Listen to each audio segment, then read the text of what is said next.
Ray is in London, hopefully about to get on the plane and be back here in Wilton soon. First item on the agenda is the approval of our agenda. Have a motion to approve the agenda. Second. Second. All in favor? Aye. Aye. Thank you. Opportunity now for comments from the public, and again, I'd like to just underscore that this is our opportunity to listen and not engage in debate, but while we may appear not to respond, we take everybody's point of view very, very seriously, and we thank you for it. Hi, my name's Amy Harris. I live at 67 Wilton Crest. I have 3 comments I'd like to make tonight. The first 2 have to do with secretarial staff, and the last has to do with your bullying policy. One, at the January 20th Board of Ed regular meeting, I had questions regarding secretaries. On the first group of questions from Board of Finance, there were more questions. In defense of these secretaries, I felt it was important to show you physically what goes into the paperwork regarding a PPT on an IEP. This first file is from my son's special ed. He's 5th grade, which is a transitional year. The second file is 8th grade, another transitional year. Please note the red tags here on his IEP, which represents more questions that I have that have to get fielded by the staff, and hence more time to resolve and ask questions of regarding my son. Multiply these papers times 1,422 IEPs that which require yet more secretarial and staff time. Multiply this times 1422 and at Wilton Public Schools, you may get an idea of what secretaries do. If I spread these out on the desk, like 2 up, 20 across, that's a stack of 70. You may want to note that the 8th grade file is slightly slimmer than the 5th grade file, which is due to a streamlining of the whole process. Unfortunately, I still have to get a copy of those procedural safeguards, 13 pages, every time I go in. And if I took them each time I went in, I could wallpaper my living room, my bedroom, and my dining room. The procedural safeguards are distributed by statute, and it is what it is. Also, when I'm in a PPT, I've pulled 6 or 7 people out of whatever job they're doing with our kids while they are talking with me. How the schools managed to keep our burgeoning classrooms going during the minimum 1,422 times is impressive, and I credit the secretaries with that feat. Eddie's 9th grade special ed file is quite slim because we're only a semester in. But I have his regular ed file here to show you what that's like. This includes his Connecticut Mastery Tests, Connecticut Mastery Test explanations, course requirements, camera rental forms for photography, syllabi, and classroom expectations for English, world history, algebra, and biology. There's paperwork from the nurse's office regarding Lyme disease and tick removal and state-required physicals. This file also includes the dates and times of Eddie's orientations and meet the guidance counselor. There's a welcome letter to WHS from Mr. Canty. There are EdLine instructions as well as password info and PowerSchool descriptions. And there's loads of PTA information distributed that we wouldn't be able to produce without the direction provided by the secretaries. Which brings me to my second comment about the secretaries and their helpful direction. The year I was Cider Mill PTA president, we tried an experiment. In order to cut down on the time secretaries spend fielding parents and drop-offs, we set up a concierge or a greeter service in the front hall during mornings. Staffed with volunteers, the idea was to cut down the number of interruptions to a classroom when, say, Susie forgot her violin. The volunteer could then run the item or messages or the forgotten homework or the found library book to a kid when it is an appropriate time as opposed to what was convenient to the parent. The other thing we did was remind staff to wear their IDs, as security had often been a question. The experiment ran its course. Getting volunteers to staff it quickly became an issue. The parents were helicoptering also seemed to get the message. In the meantime, the secretaries were grateful to the nth degree to have a reprieve, but alas, it's been a few years, and I'm sure they're all back to juggling the interruptions and the security breaches and the found items and forgotten sports equipment and music equipment and lunches and doctor's appointments and early dismissals and all of it. I have tons more anecdotes regarding our frontline, secretaries. At the schools, and even more stories about those that you don't see when you're in the school. I'm very grateful for all our secretaries do for my last kid. More than that, I'm grateful for what they do for me. At the February 17th Board of Ed meeting, this is my last one about bullying. The agenda item was bullying. Before this consent agenda was posted, I had been reviewing policy 1255 regarding civility and policy and bylaws 9012 regarding code of conduct, and 9327 regarding use of email by board members, and also 9400 regarding following your own policies and their effects. The viral email that was sent out by your board member on February 3rd, the day of a vote, which calls for outrage among parents, was harassment and intimidation and fear-mongering in its essence, substance, and form. To me, that is bullying. What are the consequences to his actions going to be? Is it censure? Is it resignation? Or is it going to be ignored? Is there remedial action to be taken? Will you follow your own policies? Are you board members a model for our children? I'm asking you to include in an agenda item at your April meeting a discussion on whether this email sent by board member Bruce Likely was in violation of board policy and bylaws, and what the consequences to those actions may be. Thank you. Thank you, Amy. Anyone else wish to speak? Okay. Consent agenda. A motion, please, to approve the consent agenda. So moved. Okay. Second? Second? All in favor? Aye. Aye. Reports and recognition. The only thing I have to say in the board chair's report is that we have on our agenda for our next meeting, the 24th, an update on the strategic planning process. We had a meeting, was it a week ago, 10 days ago, I think, which was a sort of an interim meeting where the progress review teams came together. We heard a presentation by Matt Heffer on the technology program, and he showed us a template that they had developed, and I think all of the subgroups are probably going to use that same template. I'm not going to get into any of the substance of what occurred at those meetings, but I think we're moving forward, and I think all looking forward to an interim report on the 24th. Superintendent's report. Okay. Good evening. I have several items. The first is something that I learned from language arts instructional leader Chris Markley via Mrs. Harris. Reported that they had their annual Dr. Seuss Celebration at Middlebrook. As part of this activity, and it's really a very significant thing, students donated a book or books in honor of Dr. Seuss's birthday. She reported that Middlebrook School collected an amazing 3,808 books. That's about 1,000 more than last year. These books will be donated to the School Volunteer Association of the Greater Bridgeport area, also Norwalk Hospital's Pediatric Unit, and the United Way's Read to Grow program.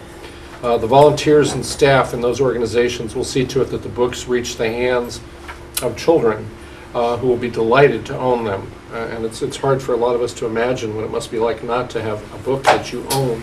But for this is really, I think, an initiative, and I'd like to congratulate everyone who worked on this and thank them who worked on this project in hopes of changing making a difference in the lives of other children.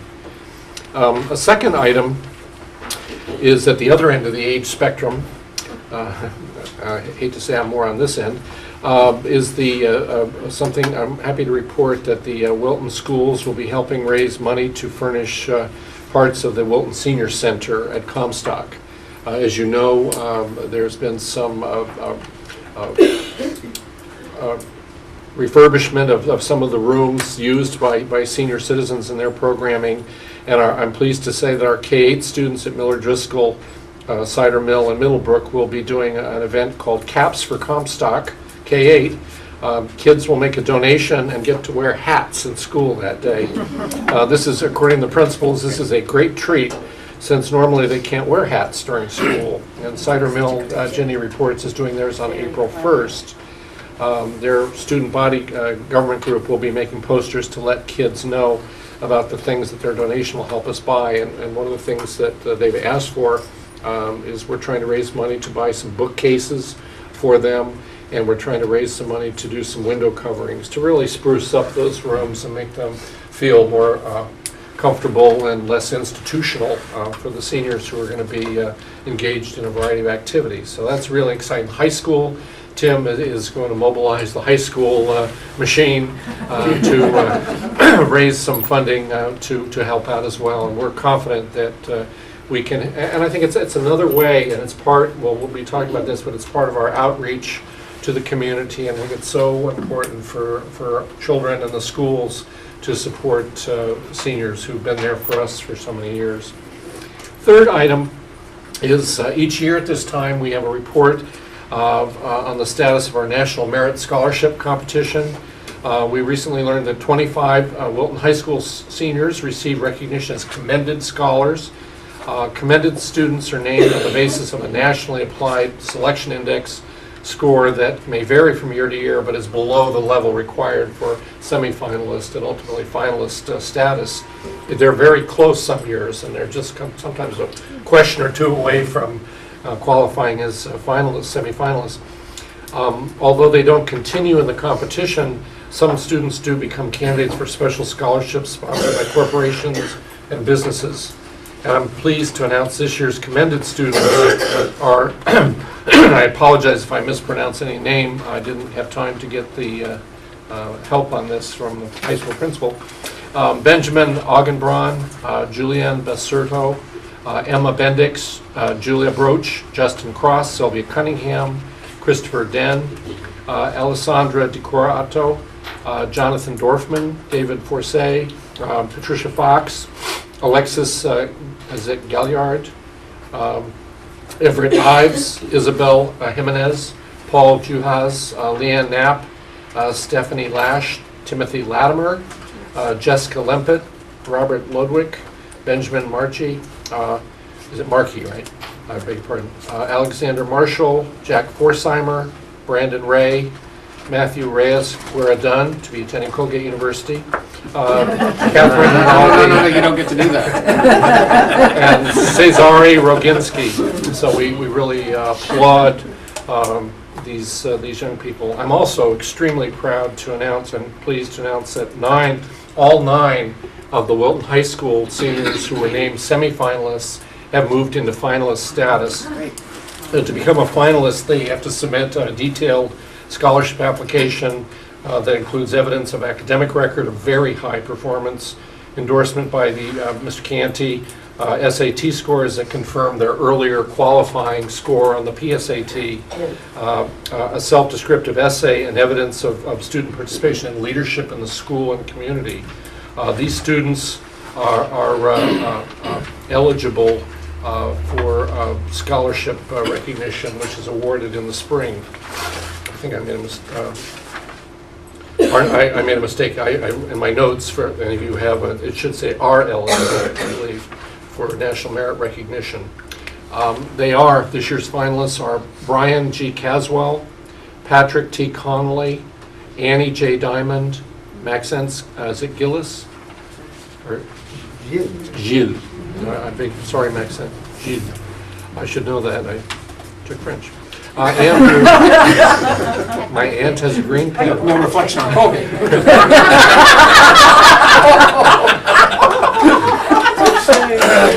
going. It is true that a waiter in a French restaurant that I couldn't afford once told me that I ordered an ashtray with white wine sauce on it. Emily Gillian Lupinski, Emily Lutz, Mark Meiselbach, and Austin Schaefer. So again, these are incredible young people who are very talented, and I'm so pleased when I share this each year that the principals remember them. I see, Cheryl or Ginny or Julia nodding their heads, remembering some of these young people who have been with us for, and I really respect them, their parents, and the teachers who helped them get here. The next item was last Friday evening. The Clune Center was rocking. It was filled to capacity with a really enthusiastic audience cheering on the contestants of Are You Smarter Than a Fifth Grader?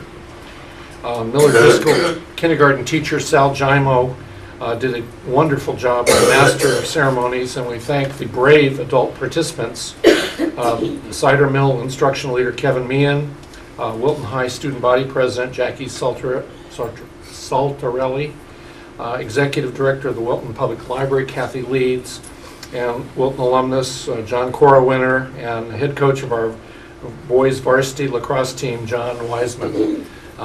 These people were very brave, because I got to tell you that some of us in the audience missed some of the questions, and we were afraid to be participants, knowing that the answer would not to the question, "Are you smarter?" would not be an affirmative. So we chose to keep our heads down on that front. We're really appreciative. The students were so enthusiastic, and all those who came to support them. The school's foundation got a generous donation from the principal sponsor for the event, Jeffries and Company, and families in Wilton, Joanna and Tim Lepore, Chris and Aaron McCree, Jane Mitchell and Romeo Reyes, Priscilla and Tyler Thors, and Barbara and Tony Lulela, who were very generous for the event. Special thanks to Kit Smith, the Wilton Education Foundation Chair, and event co-chairs Maxine Berg and Heidi von Hoffman, and some other key volunteers, including Julie Steckel, Jackie Guglielmo, Carrie Pisano, Summer Downey, Patty Connor, Kara Bingham, and Scott Weber, and many others I'm probably forgetting. It was really a wonderful evening. I know several of us in the audience here were there. We're lucky enough to have seats. All proceeds will go directly to the foundation, and that will support technology, professional training, and the arts. So again, our hats off. Great thanks to the foundation, the people who made such and the kids who made it such a great evening. That same evening, the strains of some really good jazz music echoed in the halls of the high school as Wilton hosted the 35th annual Jazz Symposium. The events featured groups from our high school, Trumbull, Westport, Brian McMahon, Norwalk High School. And a really special part of the program was that the Bucknell University Jazz Ensemble traveled all the way from not so nearby Lewisburg, Pennsylvania, to perform. And a couple of our alums, Doug Bogan and Paul Quinn, I think there may have been a third, and I apologize, were a part of this group. And what happened that was wonderful is that after each group, the event started at 4:30 in the afternoon and ran till about 10:30. They would critique, the college students would critique the high school groups. And it was so, I think, inspiring for the kids to have these young men and women talking to them about how they could do it better or what they liked about their performance. The event was capped off by a great set by the Berkshire Big Band, which is a band of a lot of musicians, some local people who are extraordinarily talented. John Saxon's a saxophonist who is apparently just a class. Some of whom had played, one gentleman played, I think, with Dizzy Gillespie and other great groups. One of our alums, Chris Johnson, played on the drums and was fabulous. The band is directed by a man named Chip Zellner. You may remember that name, who did Zellner Gallery, former instructional leader in the arts. And a very touching part of the evening toward the end was John Rhodes, one of our terrific music people at Middlebrook and the high school, was honored for being the gentleman who brought the jazz festivals to Connecticut. John came out of the Ohio State University and has had a great legacy here in Connecticut, and that's part of it. And Chip tells me, Chip Gall also was one of the featured trumpeters. And I think it shows the kids that the music, if that's your passion, can be something that's part of your whole life. And to see these, I know people in the audience there, a friend of mine's out here who's a singer, is that to see our teachers continue to perform as most of them do. The Berkshire Big Band does concerts for mostly all charity kinds of events, but they were very good. Finally, a shameless plug on my part. As a member of the Wilton Kiwanis Club, I would like to ask your support for the 18th annual Kiwanis citrus sale, something that I have been derelict in my duties. I might point out that each year I have, when my kids were younger, I would bring the Girl Scout cookie order to work, no pressure, and ask my colleagues to do it. And the promise was always that when their kids became Cub Scouts or Girl Scouts, I would buy cookies. I'm here to tell you that last night I took home 7 boxes of Girl Scout cookies, all of which I will eat. But having said that, to the Kiwanis citrus sale, which I'm remiss in selling citrus on behalf of the organization I belong to, benefits many Wilton groups. The Wilton Volunteer Ambulance Corps, Trackside Teen Center, the Wilton Library, Nursing and Home Care, AmeriCare's Woodcock Nature Center, and the Wilton Youth Council. Every penny of the profits derived from this sale is donated to nonprofit organizations serving Wilton's needs. So I don't want to put pressure on the board members, but I'd like to give you an order form at this time. And I would, there's no pressure. Do you have one for Girl Scout cookies too? I tried to give you a box one. I know. You can order online. They have a PayPal thing. The fruit is very good. It's being trucked from Florida as we speak. And I would urge you, you can pick it up tomorrow, Saturday, or Monday, right across the street at Getchin's. It is delicious fruit. And I would urge you, and I'm begging, it's beyond urging, please. Mr. Post is also derelict, so maybe he could get credit too for some of your sales. But again, it's a great cause. And just yesterday, the Kiwanis, and it's such a great organization, gave a check to the Wilton Commons for $25,000 that will help a very, very important initiative in this community. And they need to raise money to make that dream happen. And so again, I really would urge you, you can do this online. It's like Amazon.com, just click, put it in your shopping cart. It says the order deadline is March 2nd. Well, for you, we will make an exception. Is that the same for our papers and our tests? And What they did actually is they ordered another part of this is that we've dedicated this year to a gentleman we just lost recently this year, George Stranad, who was a tremendous Wiltonian for many, many years, a leader in this community. He was a tireless Ohio Wesleyan booster, and just a great, great man. And he sold, people would run in the streets when they saw him because he would sell, 500 boxes of, he was a great salesman. And they've dedicated it this year to his family. The service for him it will be Saturday at the Congregational Church. But again, it's they ordered extra. So I told them that they probably should order extra because the board would be good for a lot. We would appreciate it, and I will do my own order along with you. No, sorry. It was a very light touch. And I have, you can get Valencia, Valencia oranges, pink grapefruit, anything. There's a website too. Enough.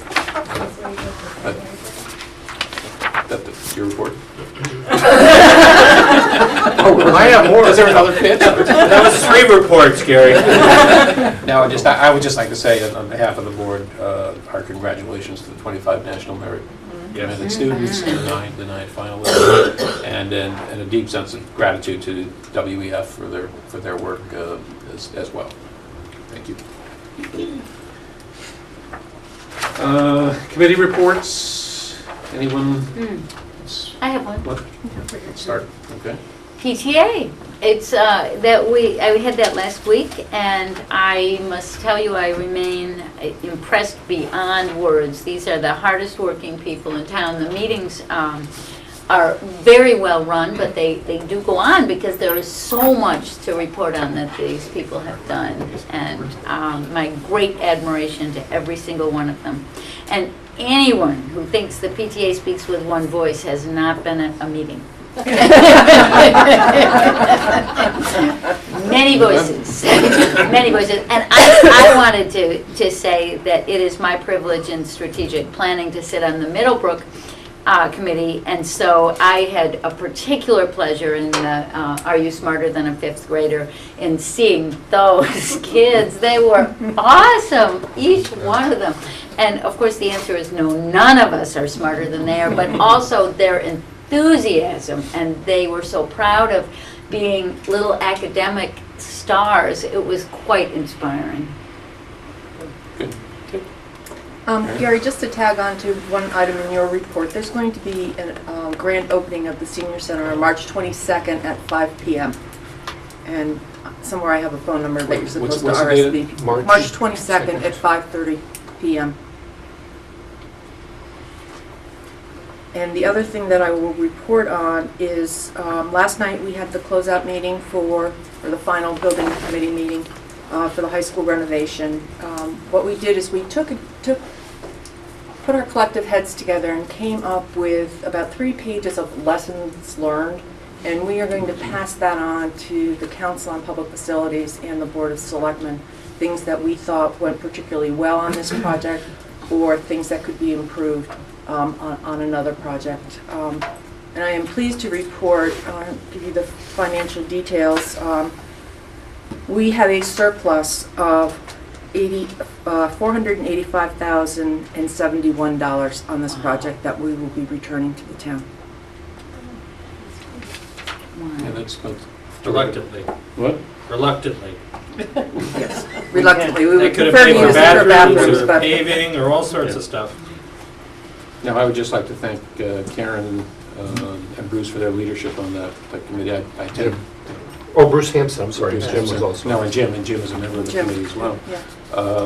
It is an outstanding group, and just to listen to them in that wrap-up session, in terms of what they accomplished and the diligence that went into it, we really owe them a debt of gratitude, and we thank you very, very much for that.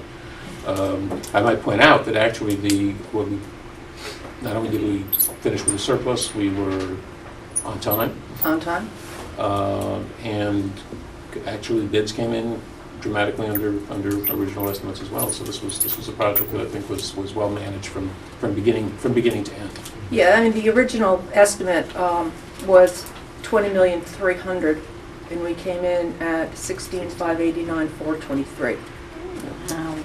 Yeah, that's really quite remarkable. Yeah. Thank you. In the compressed period of time to do that in 10 weeks. That document that you prepared was actually going to be very, very valuable to the town in terms of what was learned. And Yes, it should be I think so. part of the protocol, I think, for any building project in town, because as we build more knowledge, we will become better at managing these projects. Yeah, I would hope that the Board of Selectmen or the Council on Public Facility would include that at the beginning of each project that they approve. Okay, other committee reports? Gary covered well for me brilliantly, thank you. Okay, policy review and discuss, policy 5131.2, bullying behavior in the schools. Darlene, you want to take us through it? Sure. Actually, I put my comments to writing because I have so many comments.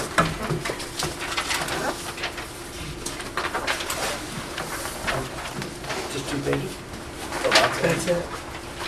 Front and back, save paper. Thank you, Mel. You should say one. Mine are 2. Just 2.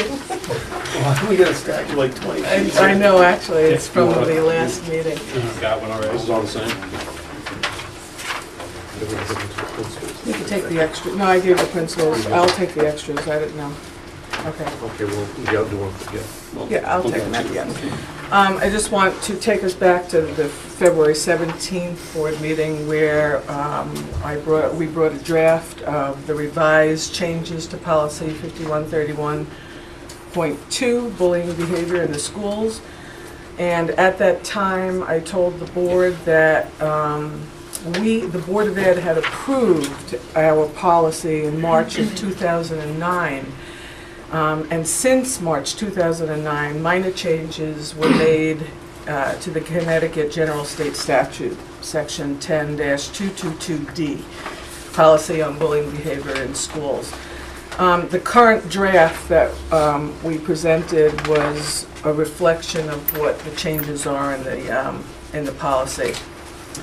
During the initial review process, before I brought it to the table, we conferred and referred to CABE's model language on bullying, and we spoke with Joanne Freiberg, who's the state consultant, the Department of Education state consultant on bullying.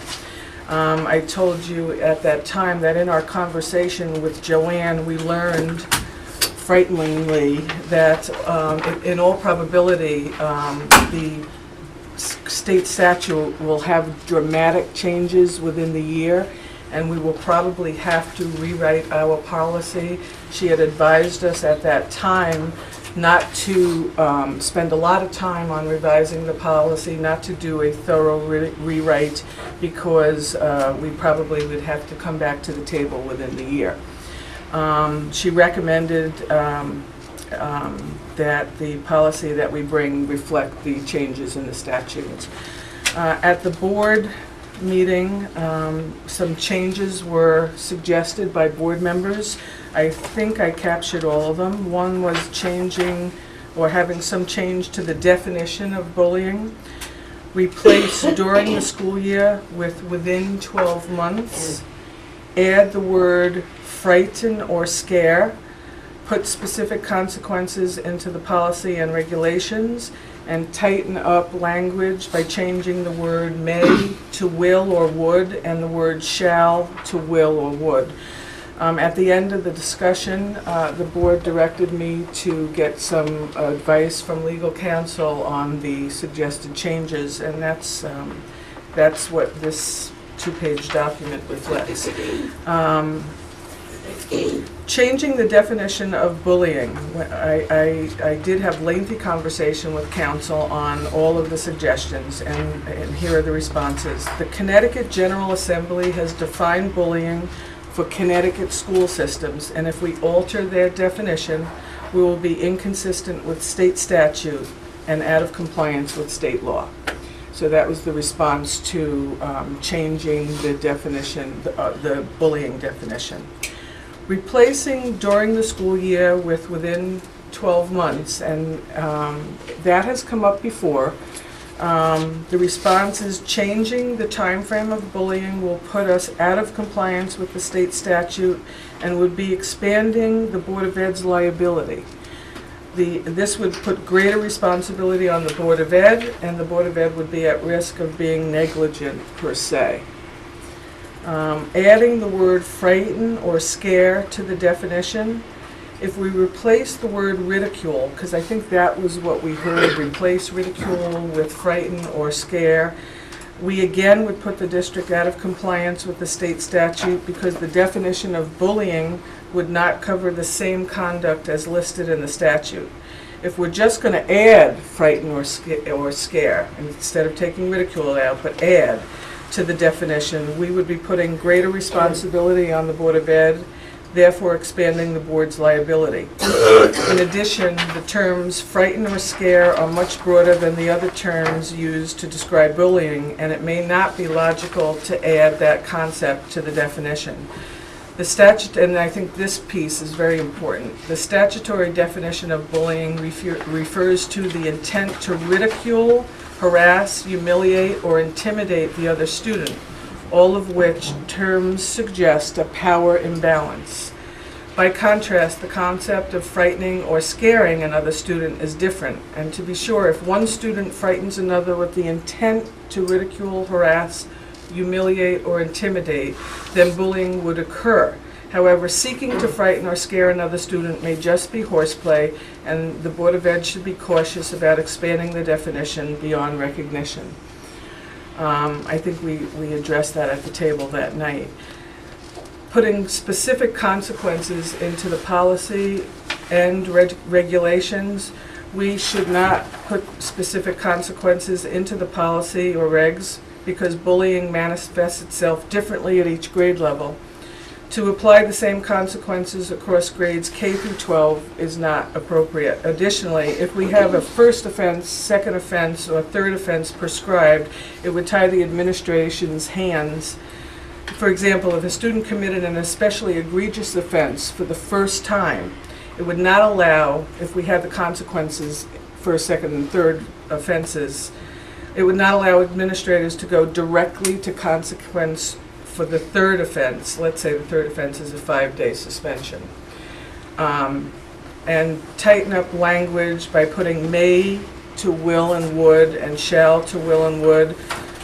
These words would, again, tie administration's hands and automatically force us into a punitive stance for every incident, rather than provide an opportunity to educate our students who, by their very nature, are prone to making mistakes in judgment. And we have spent a lot of time being proactive and trying to educate our students in proper behaviors. I also asked council, while I had them on the phone, to review the revised draft that I had presented to you to see if we should add or delete anything in order to strengthen it, because I think the spirit of the suggestions was to make our policy as strong as possible. So I suggested that they council look at the revised policy, and they did not offer any deletions or additions. They thought the policy was fine the way we presented it. I just wanted to make sure that I added that request for them to review our policy. And I guess I should have prefaced my comments by saying I really want to stress, and I know the board members know this, but I want to stress it for the public, that we take, and all administration takes bullying behavior in our schools, on our buses, on the playgrounds, very, very seriously. Not only bullying behavior, but meanness, because we have to take into consideration meanness. We don't sweep any incidences under the rug. We investigate every complaint, whether it's bullying, a verified act of bullying, or meanness, quickly and thoroughly, which can often take days, as you all know. As a practice, we provide counseling and monitor the students after each incident is finalized.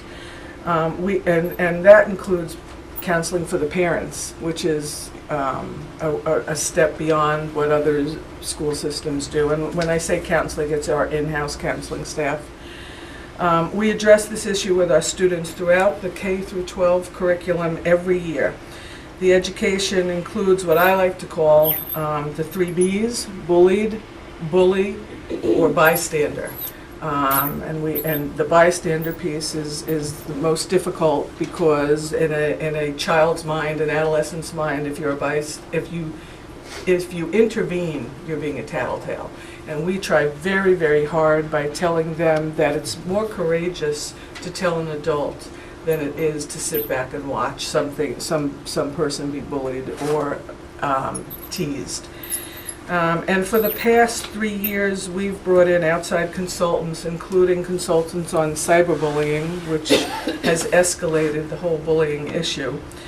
And the consultant that I spoke about, Joanne, has been with us for the past 2 or 3 years on professional development days for our administrators and our teachers, so that she can help them identify acts of bullying or meanness.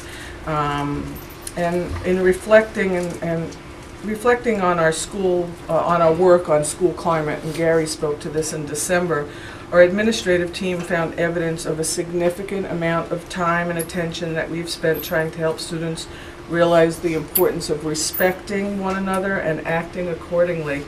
To this end, we may have acts of meanness. However, we have very few bullying incidences that occur in our schools. The work is ongoing. We will not rest on the success of our work. Anytime there's new information that comes to us, we make sure that administration and teachers know about it, and then, of course, teach our students. I think I've answered most of the questions. If I missed anything, I will certainly get answers to that. Yeah, thank you, Arlene. Before the board begins to discuss this, I gave the board members copies of the comments. The principals had helped me and Arlene put together my report, which was a lot longer than mine tonight. and more substantive in many ways in terms of this, because it focused on this issue. It was December 9th. It's on our website for anybody who wants to look at it. But I think the principals did a nice job of summarizing the comprehensive approach we've tried to take to this, that it's not just addressing, it's huge in the time spent, as Arlene said, addressing kids and working with families, but it's also the training that the staff is put through and the kinds of student activities that the principals have organized at all levels with kids to try and address this very important issue. So I thought that was worth you having, and again, it's on our website so that you can really see all that's been done and some of it over many years of examples of things we're trying to do. Have we stomped it out? No. But I think that the efforts we're trying to make are really addressed at healthy school climate. You've heard Tim and Julie and others talk about the social and emotional aspects. We have a strand in our strategic plan that speaks to the social and emotional growth, and so I really think this dovetails with what the board's plan is for this district. So I thank you for that. Any questions? I'll answer questions if I can. Gentlemen's questions. I had one question for you.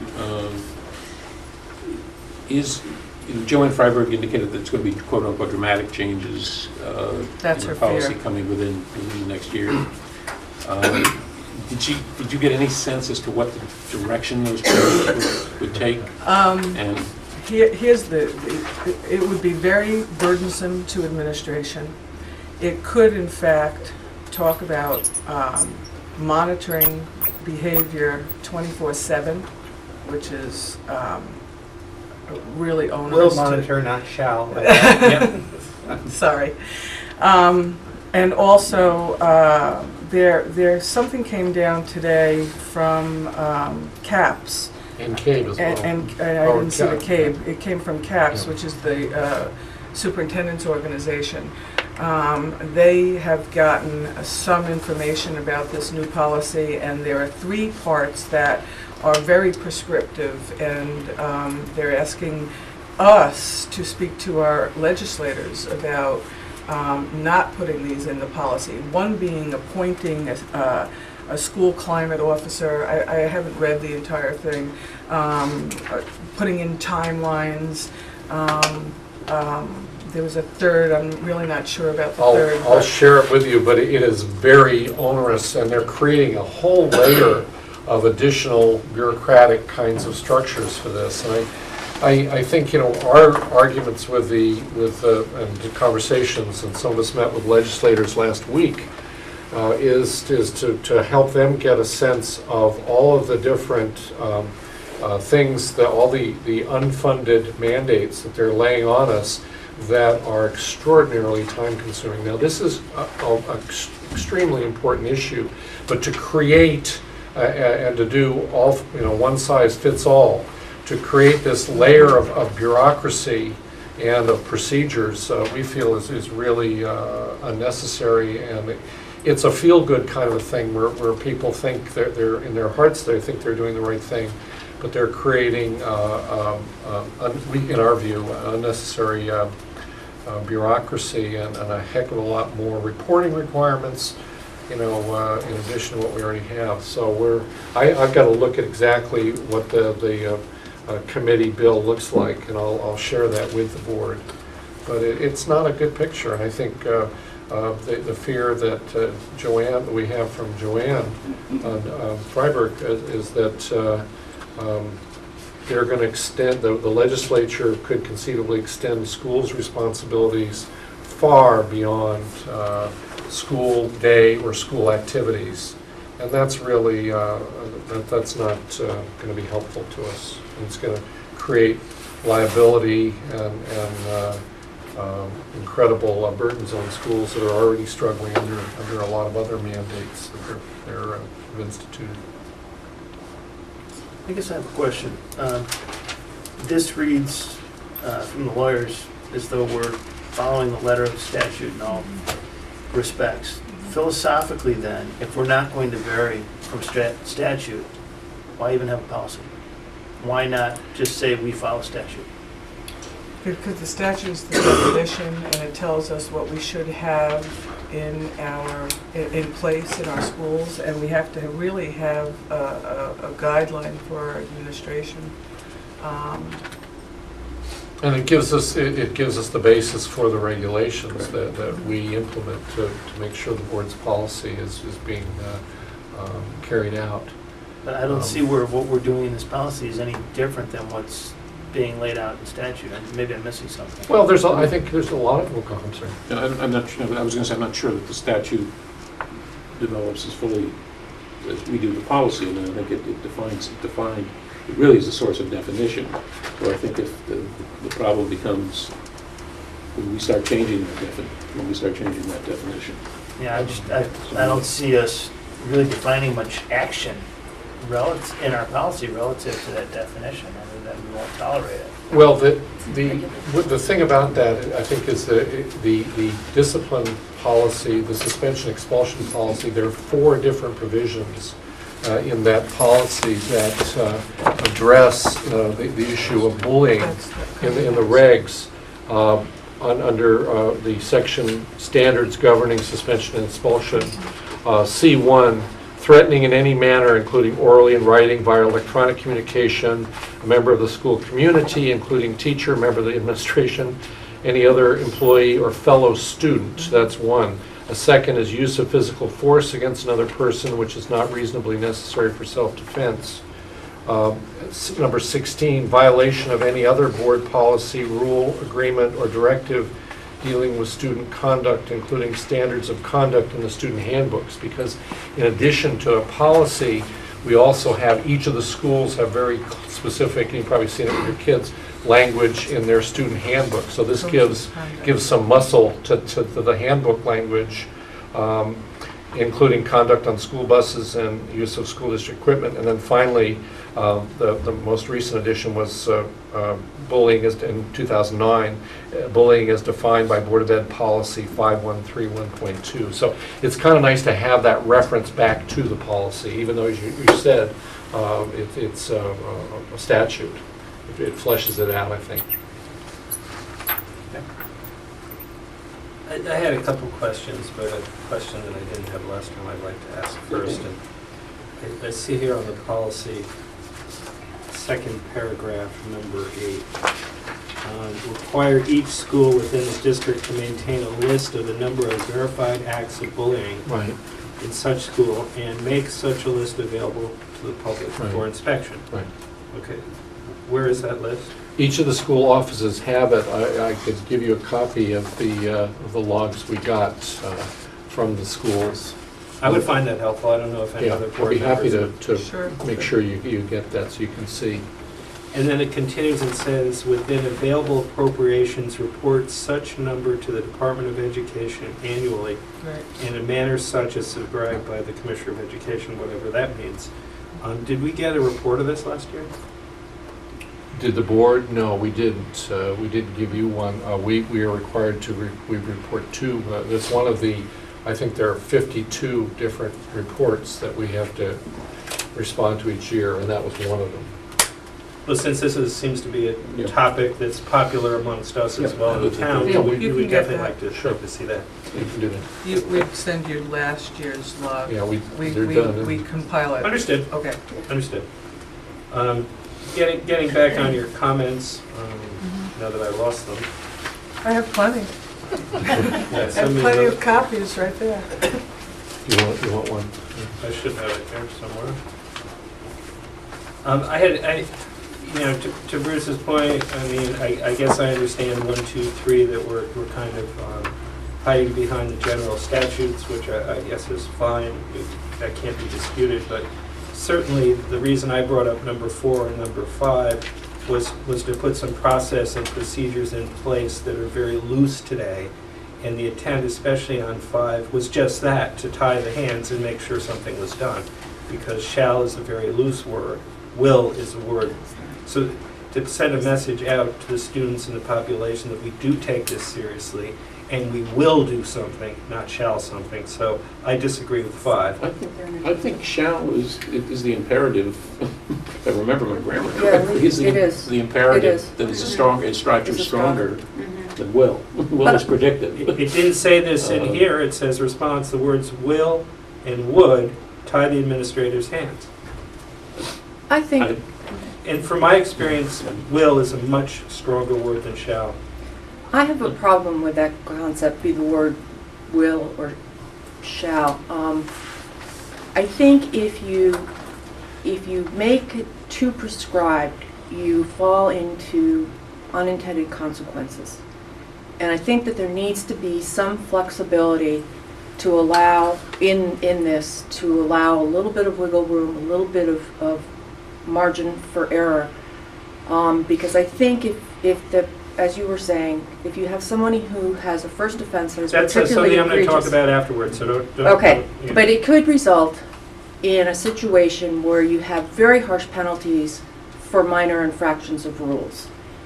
And The the voting language be- is a little looser, it gives the flexibility in those sorts of The situations. wording behind the mays and the woulds and the mays and the shalls is very loose to begin with, and there's a lot of flexibility there. And I would challenge you to find anything that we would get boxed in. All it says is that we will address. It doesn't say what we'll do. It just says we will address. I still think that you could find yourself in a situation if you laid out, this is going to happen on the first offense, this on the I'm second, going to talk this on about the the third. second. No, there's You two could- different points, Karen. The- This is the just will, merely would- changing mays and shalls to will and would. So may May is the permissive. definition, by definition, policy needs to be allow the implementer of the policy some discretion. So that when we Behind the will and the may is the discretion. All the will and the may does is says that they will investigate. I mean, I could go through this and I'd be glad to quote it word for word, but there's wiggle room behind every sentence that is modified by may or shall. I'm not looking for wiggle room, I'm looking for allowing our administrators the discretion to implement the policy. It's different to me. I think there are probably some areas where we could be more specific, and others where we want to give them some discretion. So, we'll investigate, sure. I'm not. Yeah, I'd that. like to I mean, I think because that's not unreasonable. Arlene went to all the trouble of giving her editorial here, that we don't sweep anything under the rug, that we investigate every complaint, but then we have mays and shalls all through this language, so it's contradictory. Getting on to number 4, the 1, 2, 3, the intent is not to have prescription for each. It's to identify offense 1, 2, and 3 and have a 3 strike. And I don't think that we have in our policy today. It's practice, but not a policy, that we are going to identify first offense, second offense, and third offense. And we had a long discussion with the principals last time about what we were doing. And all I was asking was, why don't we take what we're practicing today and put it in writing? That way we can demonstrate to our students, to our administration, and to the town that what we do in practice, we will also have in writing that we will do as a policy and a writing.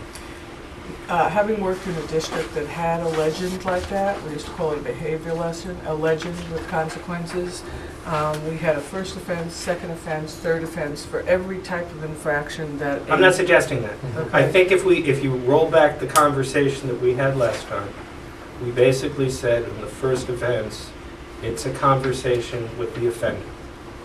And I think we all agreed that that was what we do the first time. Unless it's so egregious. It's so right, yeah. egregious So that that right we away have you've to got. move. At a minimum. You know, I guess what I don't understand, Mr. Sachs, is that the regulation is very detailed and does talk, I'm struggling to understand your concern, because it talks about, you know, what we do, how you handle complaints, what there's intervention strategies that we do, how we investigate. There's no 3 strikes. Well, Okay. I don't know what 3 strikes I'm not sure. means. Again, I'm not trying to be... It's zero tolerance. If someone has 3 offenses of bullying, we should have zero tolerance for the third one. Tying the hands of the Meaning- administrator meaning- on the third offense. Pardon? Somewhat tying the hands of the administrator on the third offense, saying that there will be a predefined consequence on the third offense, even if the first two were somewhat minor. Is that what you're saying? That's exactly what I'm saying. I think you, if I may, Sure. my sense of caution in terms of this type of recommendation is, as was stated earlier, I could see a scenario where we could get into an environment where the first offense is so inappropriate in our school environment that we would want to take swift and serious action from a disciplinary perspective right away. How does a three-strike policy Well, preclude my- us from taking swift and corrective action if there's an egregious offense? Well, my in the first- experience in responding to our student handbook, where there are very prescriptive directives around first offense, second offense, is that we have, would find ourselves locked into the language of our handbook. First offense, this is the consequence. Doesn't matter what happened. First offense, this is the consequence. And in effect, our hands would be tied in perhaps responding in a way that would be appropriate. Question for That's just a counter argument to the point. I certainly respect. It's not the intent. It's not the intent. Question on Understand. that, just from a trying to understand perspective. What if it said something along the lines of, it is up to the administrator to determine what's appropriate through the first two offenses. On the third offense, it will be. I mean, does that give you more flexibility? I guess I find And I'm not saying that I'm not saying that I necessarily see all of the benefits of going to a three-strike rule. I understand that you need flexibility. I'm just trying to not only understand your perspective as well as yours. And I think that the extent to which our students have a clear understanding of the consequences of their behavior is a point well taken. You do X, and this is the result. You know, I think as parents, that's what we try to do with our children as they grow up. And in our schools, we want to make it very clear what the consequences are for our actions in our school community. I respect the opinion. I'm just making an argument that after many, many years in the business and being in the trenches every day, trying to make important decisions on how you deal with very unique circumstances in every single case, whether it's bullying, drug and alcohol involvement, insubordination with a teacher, you have to look at so many nuances and variables of what that student's bringing to the table in trying to respond in a fair and reasonable way, while at the same time maintaining a consistent reaction across the school community.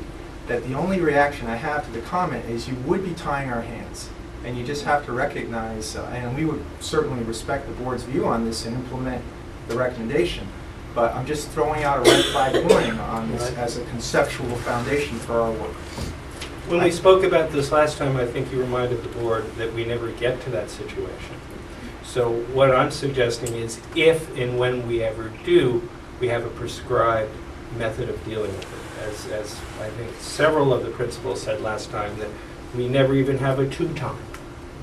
So I don't see how there's hand tying here. What I'm trying to say is, out there in the future, if we have one times, of course, we really haven't had a two-time yet. So I don't see how that's tying anyone's hands since we've never gone there. Maybe it even helped because it's giving you some guidance.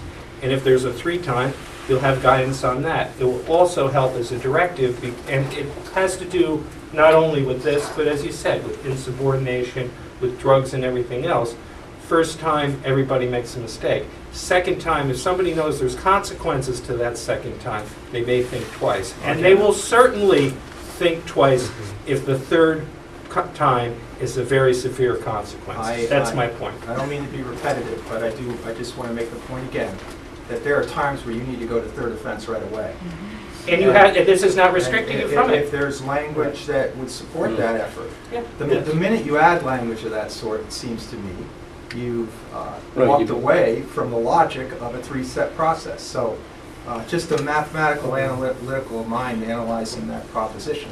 Again, all we can do as staff is just share with you our experience in dealing with this, and also the fact that our legal counsel and any legal lawyer I've worked, school lawyer I've ever worked with, has said, don't create policies that box you in like that, and it really does do that. I was in a district once where we had the chart, and he said, get rid of the chart. And so I really... I'm not suggesting a chart, but, all Well- right, time will tell and see whether we're exposed. I quite frankly think that we're exposed on this. And I think there's absolutely no risk in tightening up the language. We can have a further discussion about whether we have a chart or not, but that's my opinion. And to prove to the community that we're taking this seriously, I really think we should look at the language, and I think the Vice Chairman has already said we take it into account. Well, again, I would ask the board to consider the fact, judge us by what we've done, and we've laid out all of the different steps we're taking on this. I think it would be hard, I think anybody would be hard pressed to say we don't take this seriously. I also think the frustration that some may be feeling that is the fact that by law, we don't share with parents what the consequences are to somebody else's child. And I think that's a huge frustration for some people. And I think there's a sense that because we don't advertise, what we're doing, that there's a sense that people just sort of get a free pass, and that's just not the case. Well, my sense is that, there's no consensus on the board at the moment. I think we are going to be looking at a state recommended policy that is going to be different than this. So for the moment, I'm Statute. And it may Thank you. require, I don't know if it's going to require some of the things that have been suggested. It may not. I would- I've got to look at the to muddy the water a bit. I would just go back to the first paragraph even and say that the last sentence in the first paragraph, to me, doesn't raise a high enough standard, because it says such behavior is disruptive to the educational process and therefore not acceptable behavior in the district. I don't disagree with that, but it's also in conflict with our values, or there's something more than just disruptive to the educational process that I think is required there.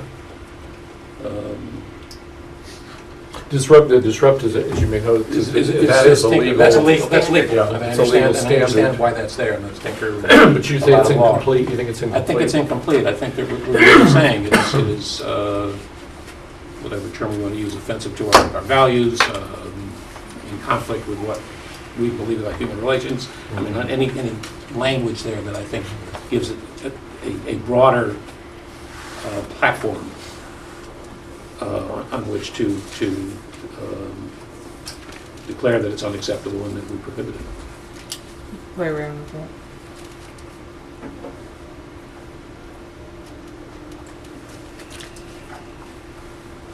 And again, I think we have to remind everybody to read the policy in conjunction with the regulations. And I think the regulations, I think, are well documented and I think very clear in terms of what our response is. So. But I don't think we're ready, in the sense that we're ready to vote on this one.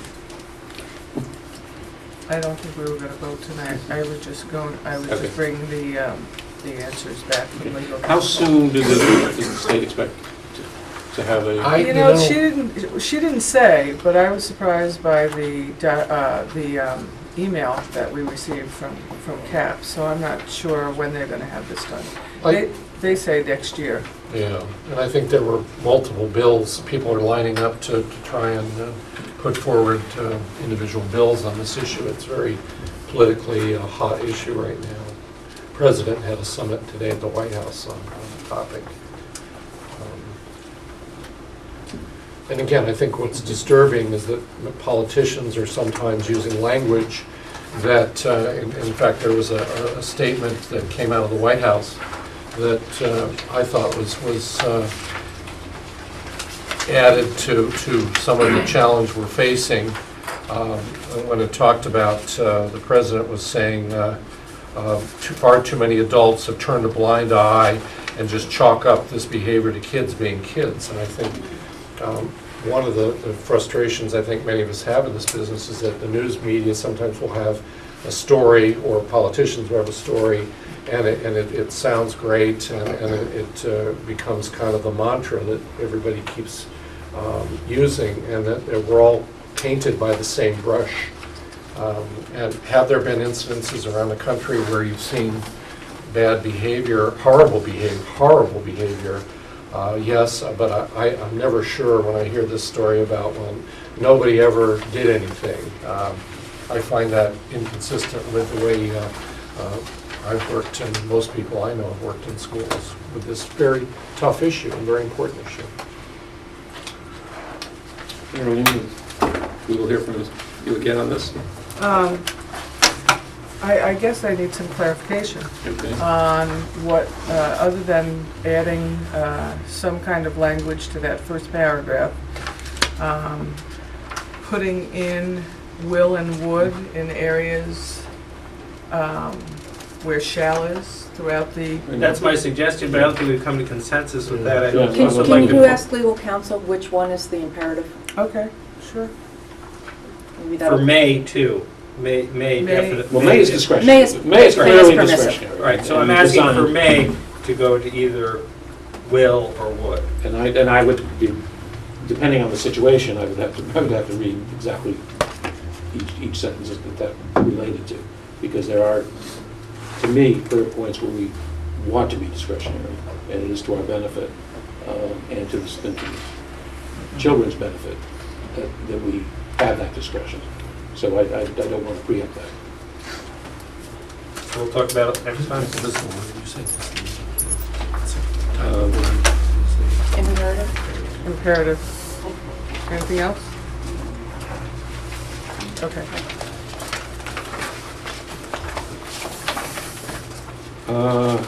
Next item on the agenda is the financial report. Ken?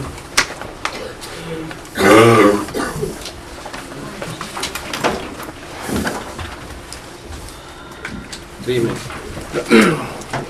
As of the end of January, I'm projecting a budget surplus of $324,549. Projected savings in salaries and health benefits more than offset the overage in special education outplacement and contracted services. The projected special education budget deficit is $407,966. This is due to overages of $171,427 in contracted services and $394,024 in the outplacement account, partially offset by the health benefit savings. Outplacements exceed budget primarily due to the fact that we have had 3 more students outplaced than we had budgeted. We did file our updated excess cost claim this month for $1,408,049. The latest information I have from the state is that we should expect a reimbursement rate of about 77% this year, which would be approximately $1,085,000. And I will be communicating this information to the town's finance director, since the town budgets this as a revenue item. For the 7 months ended January 31st, health benefit expenditures were under budget by $1,524,937. This is due to the fact that every month since September, our medical claims have been below budget. And although that we know that claims can rise unexpectedly, we've projected a year-end surplus of $750,000 in this category. And as always, we will continue to monitor the claims and report to the board if there are any significant changes in this trend. I'll take any questions you have. And do you recall what the town is carrying for the expected excess reimbursement? I do not. Typically, or historically, they have budgeted a relatively small amount for that because, as you know, they're obligated to credit back to us to the extent that we overspend our special education budget. So, for example, we are over by $407,000 right now, so they would have to give us that back out of the $1,085,000, which would leave them about $600,000 plus. You don't know how that I don't compares to know. what their I don't know what they expectation budgeted. is. So 600,000 plus the 400,000 on the building fund, we've given them $1 million back. Plus, if the trend continues like this, we would give them more than that back.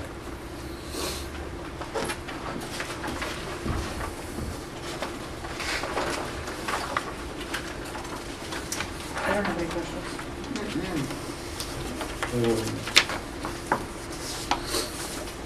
I can't recall what the number of outplacements is above what we budgeted. I remember We budgeted 22, Two, and yeah, we actually have 24 right now, but we at one time had 25. One student has moved out of district, but we did have to pay part of the year for that student.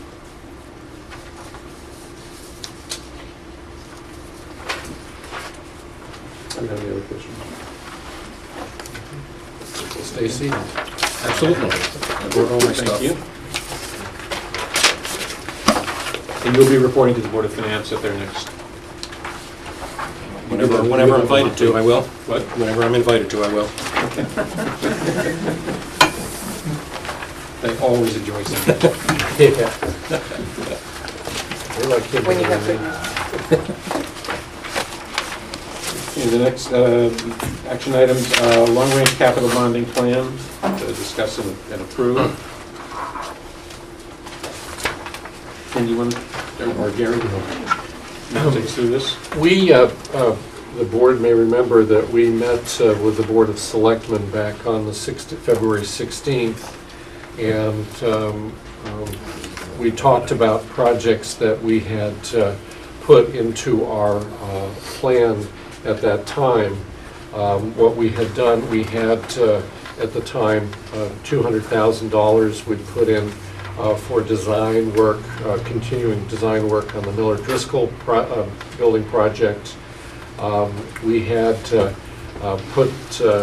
we'd had conversation at the board table earlier in the fall about putting in into our capital bonded request the work on the bathrooms because it was such a huge number. We were looking at $880,000 to do 20 bathrooms at the high school and 300 or 404, half that amount for 10 bathrooms at Middlebrook School.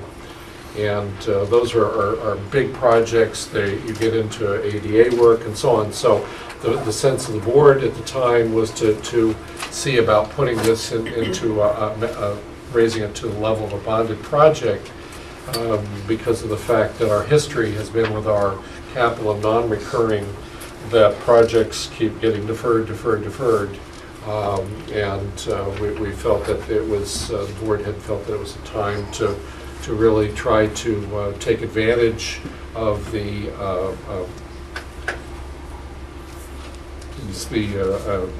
advantages of scale, and in a time when borrowing money and bonded money is cheaper than it possibly will be in the future. So we had put those items in there. We had also had conversation with the board about putting paving. We have deferred, and we were not able to make it part of the high school building project. We work on the Clune Center and on the, which is the lot there is deteriorating badly, and the board lot, as well as the main drive through the campus. So we had put those items on there.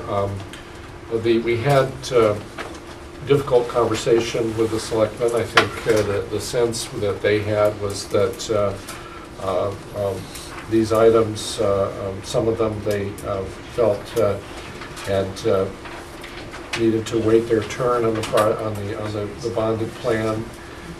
They also took exception to the fact that it was not that we shouldn't be bonding a paving because the life of the bond would exceed the duration of the paving work that was done. So, and a third consideration was that the Miller Driscoll project, it was felt that we had money that the voters had approved for design work that would be sufficient. So having had those, oh, and then the art room project was not greeted as one that should appear on our bonded capital projects. So what we've done is we've put those projects that I enumerated back on the other was Middlebrook auditorium work and the Family Consumer Science and band room projects, which have been on the ticket for quite a few years now. So we have put those items back on our capital or our site non-recurring plan, which is part of our operating budget, and we are proposing 0 projects. We've taken the projects that I just outlined off our our fiscal year 12 request. So we would in effect recommend that you modify the capital bonding plan to reflect or to consider that recommendation at 0 for the coming year. I don't know if I left anything out that covered.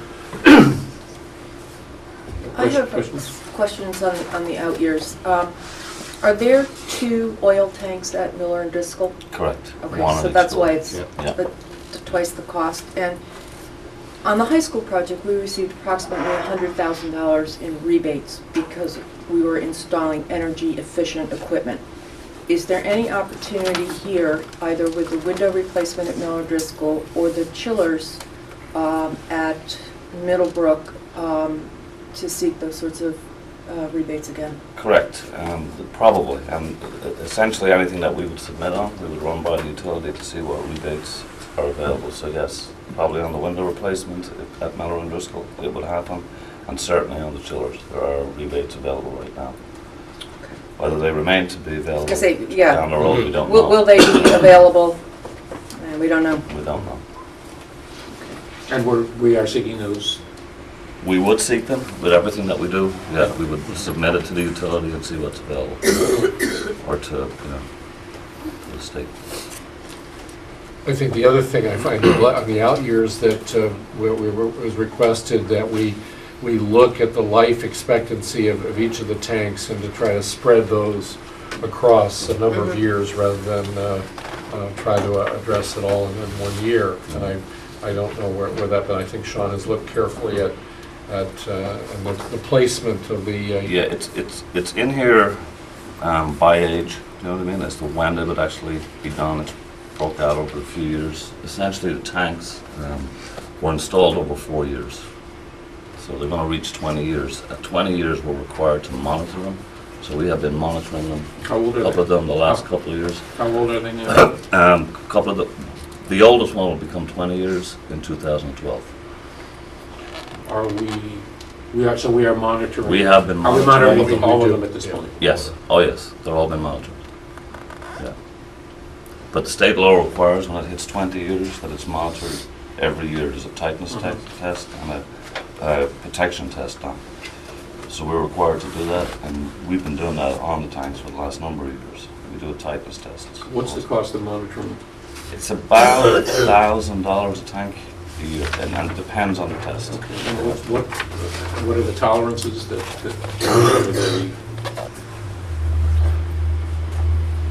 can we be assured that, I guess what I'm saying is, can we be assured that once monitored that there is? If you were to ask the question, the most prudent advice, if you were running a gas station, they're going to tell you pull it out on the 20th year. That's essentially what they're going to tell you. In reality, most schools get somewhere between 25 and 30 years. But once you pass 20 years, you're monitoring on a yearly basis. Because I mean, the problem is the cost is enormous if going wrong. Yeah. Yeah. I mean, it's not just replacement. I mean, Right. it is an enormous exposure Exposure. for us, to Remediation. say nothing of the operation of the school. So I am concerned about pushing that. Well, they're monitoring it every year. The problem you get into is that you got the 12 months, so how lucky are you feeling? Yeah, I think the situation at the bus barn, You know, it is something that we're not going to allow happen again, because that really wasn't monitored. I think that was monitored when they went to start filling the buses and there was no fuel to put the buses. I had another question in terms of, as we move these things out, this is about Gary and Sean, as we move, and Ken, as we move each of these projects out, we're not building in any escalation. And it seems to me those numbers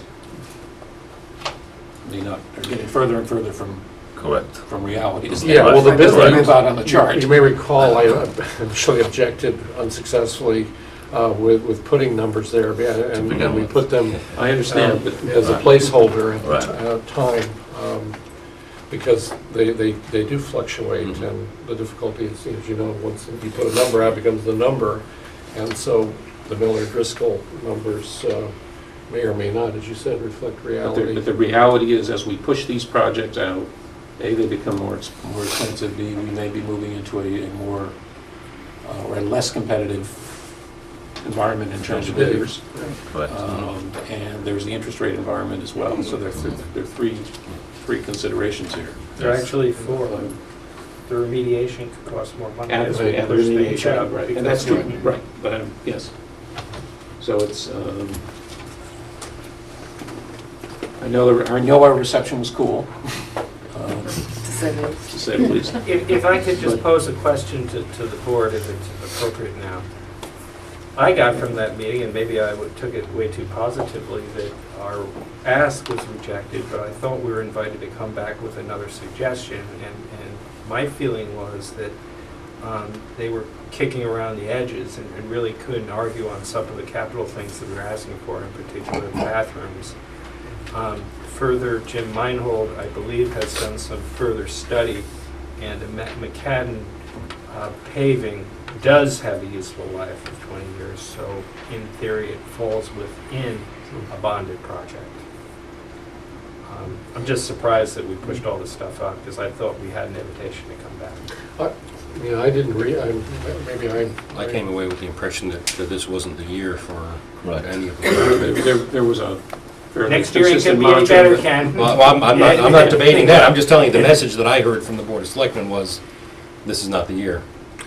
Well, I think, one of the things I came away with, and maybe I want to make sure I'm not just hearing what I thought I heard, but was the idea that there was really pushback on projects appearing, and again, that's been the dynamic all along, is that we're kind of organic, the schools have organic needs that don't always fit in nice, neat 5-year, frames, and things happen that cause you to jump things up, and I think there was frustration that the bathroom, for example, had gotten pushed onto the scene. I thought we would get a better reception on that one, because it's such a large number, and that there are economies of scale that could, not to mention, I think, the cost that we would save in the maintenance work that we're doing just to keep a lot of these bathrooms working. But I didn't get the positive, didn't feel the love on that one. Plus, we don't know what's going to come down as far as ADA comes, and there's a possibility that we You're may right. have to make those bathrooms ADA anyway, and when we have even less money. So, I mean, there's a need because they haven't been refurbished, but there's also a need to bring them up to code. To consideration. The 200,000 Miller-Driscoll design fund that we're pushing out a year, what does that do to the project?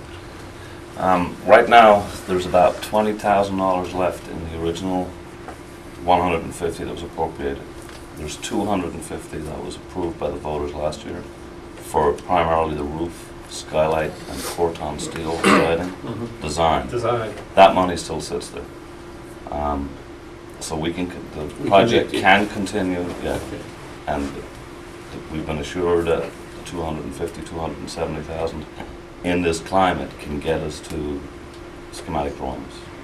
Where we can get a firm number. Where we can get a firm number Well, to take it to town. We're not and losing a start year. with the state. We're not Any losing other a year, year? no. Okay, and then when do we expect to get a recommendation from the steering committee?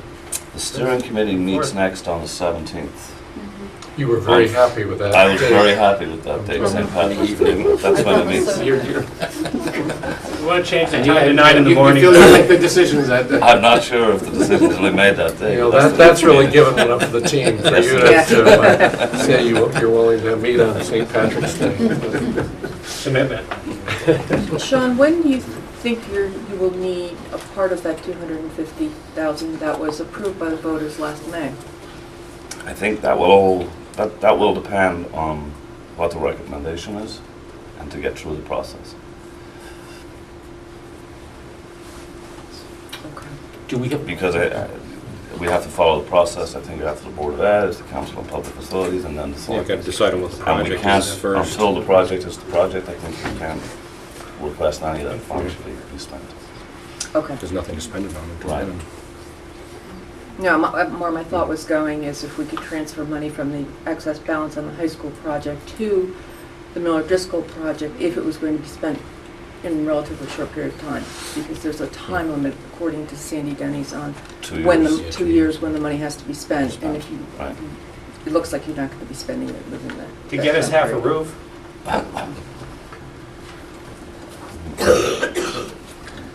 half a roof. Half a roof design. Half a roof. At Miller Driscoll, you know? all right, do we want to approve this? We have a deadline to provide them a capital bonding plan by Tomorrow. Friday. Right. We're voting on it now. Okay. Motion on it? I will move that we approve the revised long-range capital planning bonding plan. Second. Any more discussion? All those in favor? Opposed? 3-2 carries. Motion carries. Thank you. Operating budget revisions.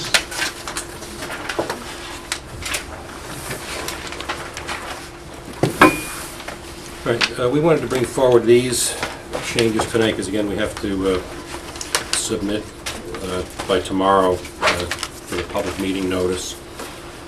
And we wanted to take advantage of the most up-to-date information we have on our budget. One item we did not incorporate into the budget previously was the Education Jobs Fund grant money that we know we will have for next year, which we have to use to either create or preserve a job or jobs, and that's $91,050. So we can reduce our budget request by that much. Our health benefits, based on the great experience we're having this year and the projection from our January claims, that time period, into next year, allows us to reduce our health benefits for 11-12 by another $559,944. In addition to that, we did recently lock in heating oil and diesel fuel. Unfortunately, that's causing an increase in the budget for next year of $124,870 in heating oil and a little over $57,000 in our transportation budget for diesel fuel. So the net reduction to our board-approved budget is $468,839, which brings us down to a 4.66% increase.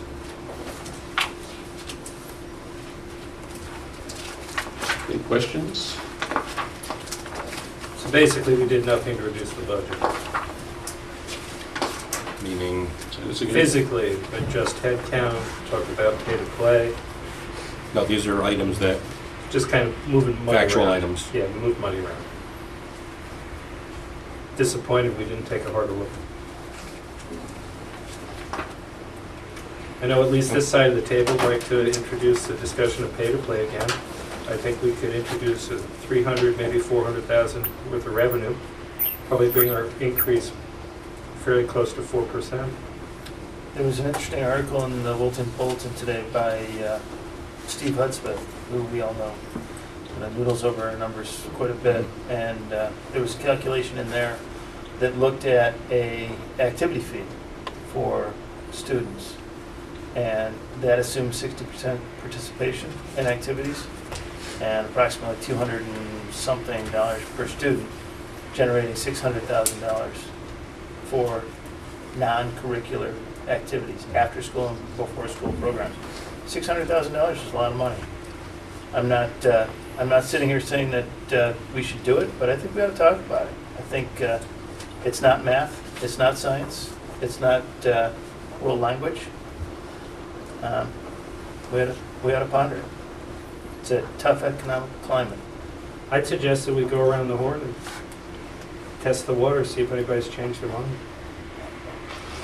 Happy to do it. Your position is, My position is we ought to look at it. It's too tough an environment not to seriously look at it. Yeah, but we have to submit this tomorrow. My suggestion is we talk about it and let's try and get on the table and vote on it. I don't know if we have enough information, Jim? but you're in favor of it? Absolutely. I, for one, am not. I'm not as well. I'm not at this time. We'll put a motion on the floor. okay. I'd just like to point out, is for the record and for anyone that's listening, that I had a little spare time this afternoon and I just kind of went and looked at our neighboring towns' increases and sparked my interest when we met with the Board of Finance. Westport's the winner at 2.36%. Fairfield's 1.4%. Ridgefield's at 1.35%. That's all the time I had. I had to go back to work. Ken, what percent are we at? 4.66 if we approve this. So that's twice the most expensive increase compared to our neighboring towns. And if you want to ask the question, I couldn't get it from Fairfield, but Westport's increase last year was 1.6 and Ridgefield's was 1%. So we're asking for twice what our neighboring towns are asking. And we've absorbed 2 very, very difficult years. And again, now that we're bringing it down to 4.66, it's going to be, if you look at it over a 3-year period, it's probably now closer to 2 than it was the 2.5%. On an annualized basis. I don't think that's unreasonable. I think it is. Yeah. Ridgefield had 1% last year and they're 1.35, and I don't see them being that much a different community than ours. I think there are just a few too many pieces of the puzzle that are still moving for me to want to talk about pay for play at this point in time. Does that mean that you're not averse to pondering it in the future? If I feel it's necessary. Okay.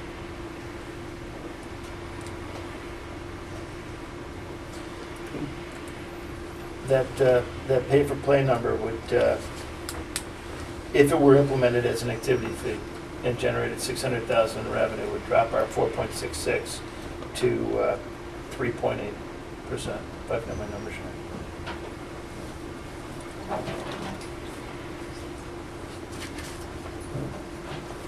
I think we've been losing, again, the concept of a public school supported through public tax dollars, which I think is I respect that. cherished. I respect that, but I Concept. think classroom teachers are important too. Right, and the fact that all our neighboring towns have come to grips with that as well, Dick. But, you know, if we want to hold out on this for a philosophical thing, obviously we can't argue because we're in the minority. Other questions on the proposed changes? Ken, I'm going to push you hard on this one, on the health benefits. You're comfortable? Yes. You are. Yep, and I actually spoke to Ed Norgard this afternoon, and he is also comfortable with it. Having lived through a previous Well, the trend... medical crisis here, or health insurance crisis here, I want to make sure we're absolutely on some. We have a couple of things going for us. We're so favorable this year that even if we had a spike that would cause us to raise next year's projection, we would have the option of taking some of our remaining surplus and putting it into the reserve account to offset that. And we currently have a fully funded reserve according to the board's reserve policy. That's what makes me comfortable with it. The reserve and the fluctuation reserve? Yes. Both of them? Both of them. 100%. Need a motion to approve the operating budget revisions, which would bring us down from our current 5.32% to 4.66%. Do I have a motion? So moved. Second? Second. Good. Any further discussion? All in favor? Aye. Aye. You, in fact, don't want to bring this down to 4.66. Is that correct? No, I'm not in favor of it. That's, all those opposed? Thank you. Motion carries.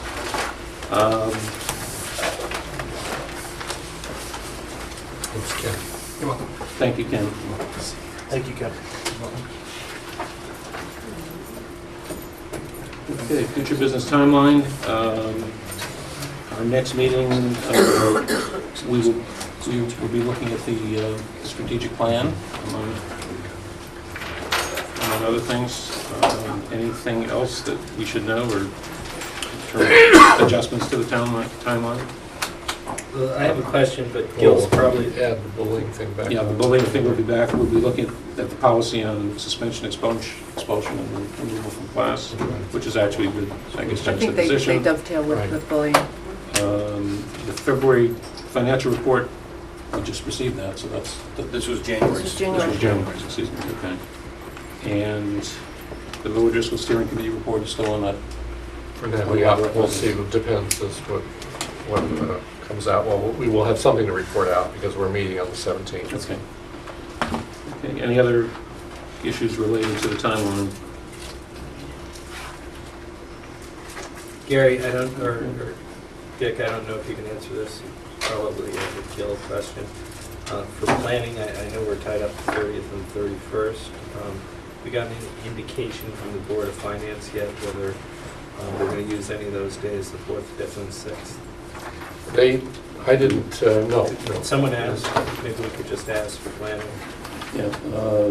Usually count on the first one. The What? first. You Usually count on the first night. If they, That's there's their usually work this- session. That's their. there's usually a second, but it may, at the second, may be the third, and they may skip the one in between, but that, we just won't know that.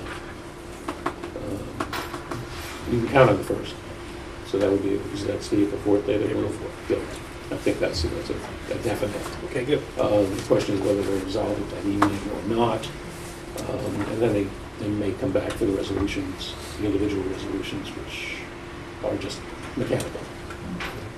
Or they may have further discussion. Thank you. Okay, public hearings are coming up. Just a reminder to everybody, March 30th is the public hearing on the Board of Education budget, and March 31st is the public hearing on the Board of Selectmen's and the town's capital budget.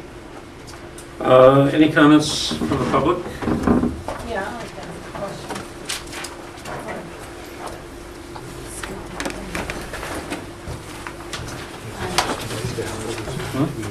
This is the one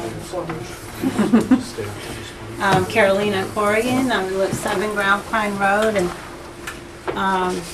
just trying to listen to the, especially with the activity fee and pay for play. And I know a lot of parents come and say, you want to raise taxes, we're willing to pay extra.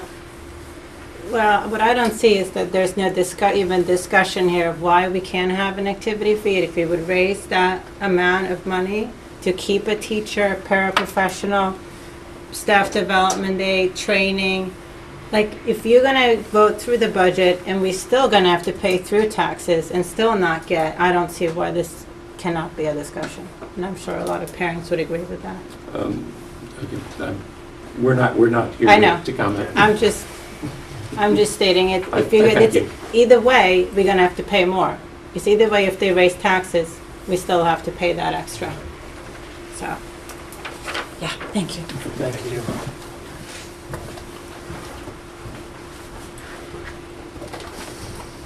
I don't know whether I want to say something or not.